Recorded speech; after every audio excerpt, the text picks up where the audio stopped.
திமுக அரசுதான் குற்றவாளிகளை ஊக்குவித்தும் காப்பாற்றவும் செய்கிறதோ என அச்சம் என எதிர்க்கட்சித் தலைவர் எடப்பாடி பழனிசாமி கடும் விமர்சனத்தை பதிவு செய்திருக்கிறார்.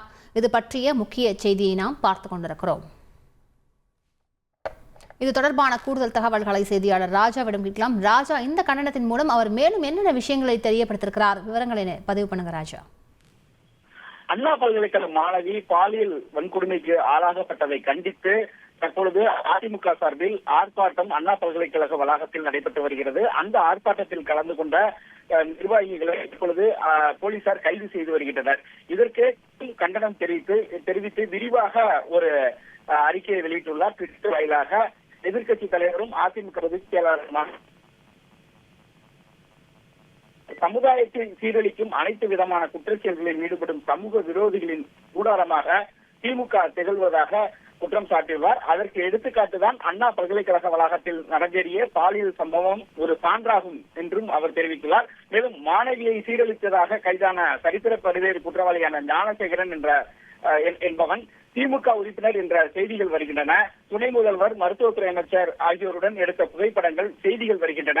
சமூக வலைதளங்களிலும் அவை வலம் வருகின்றன என்று அவர் குறிப்பிட்டுள்ளார். மேலும் தமிழ்நாட்டின் மிக முக்கியமான பல்கலைக்கழகத்தில் சிசிடிவி செயல்பாட்டில் இல்லை என்பதை எப்படி நம்புவது என திரு எடப்பாடி பழனிசாமி கேள்வி எழுப்பியுள்ளார். மேலும் பல்வேறு கேள்விகளை அவர் அந்த எக்ஸ் தளத்தில் பதிவுக்குள்ள அந்த பதிவு எழுப்பியுள்ளார். அதாவது அண்ணா பல்கலைக்கழகத்தில் சிசிடிவி வேலை செய்யவில்லை என்று அரசு சொல்வது சர்க்கரையை எறும்பு தின்றது, சாக்கு பையை கரையான் தின்று விட்டது என சொல்வது போல் இருக்கிறது என்று சுட்டிக்காட்டியுள்ளார்.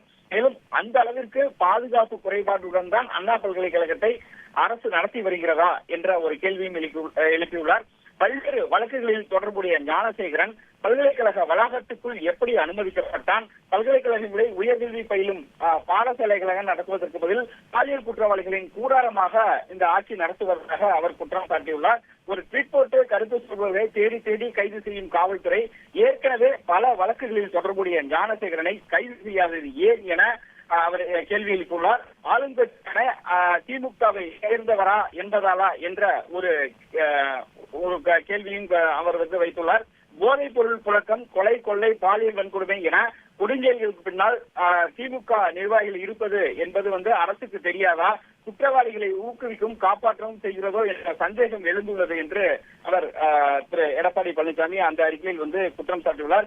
இப்படி இந்த மாணவி பாலியல் வன்கொடுமை தொடர்பாக பல்வேறு கேள்விகளையும் குற்றச்சாட்டுகளையும் திரு எடப்பாடி பழனிசாமி அந்த ட்வீட்டில் தெரிவித்துள்ளார். அண்ணா பல்கலைக்கழக பாலியல் வன்கொடுமையினை எளிதில் கடந்து விடலாம் என்ற எண்ணத்தில் இருந்தால் அவனை இப்போதே கைவிட்டு விடுங்கள் என முதலமைச்சர் திரு மு.க. ஸ்டாலின் கொண்டு அவர் ஒரு எச்சரிக்கை விடுத்துள்ளார்.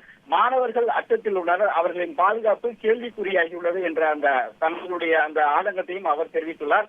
இன்று அதிமுக சார்பாக சென்னை அண்ணா பல்கலைக்கழகத்திற்கு முன் மாணவர்களின் பாதுகாப்பை உறுதி செய்ய வலியுறுத்தி போராட்டம் நடந்ததில் மக்களுக்காக போராடிய அதிமுக நிர்வாகிகளையும் தொண்டர்களையும் அரசு அடக்குமுறை ஆளாக்கி கைது செய்வதற்கு தன்னுடைய கடும் கண்டனத்தை தெரிவித்துள்ளார்.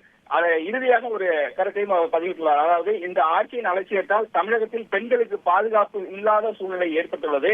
இனி இந்த அரசுக்கு எதிரான மக்கள் போராட்டம் ஒன்றே தமிழ்நாட்டை காப்பதற்கான ஒரே வழி என தன்னுடைய கடுமையான கண்டனங்களையும் கருத்துக்களையும் எதிர்க்கட்சித் தலைவர் திரு எடப்பாடி பழனிசாமி எக்ஸ் தளத்தில் இந்த பதிவின் மூலம் தெரிவித்துள்ளார். விரிவான விவரங்களுக்கு நன்றி ராஜா. செய்திகளை உடனுக்குடன் தெரிந்து கொள்ள உடனே சப்ஸ்கிரைப் பண்ணுங்க.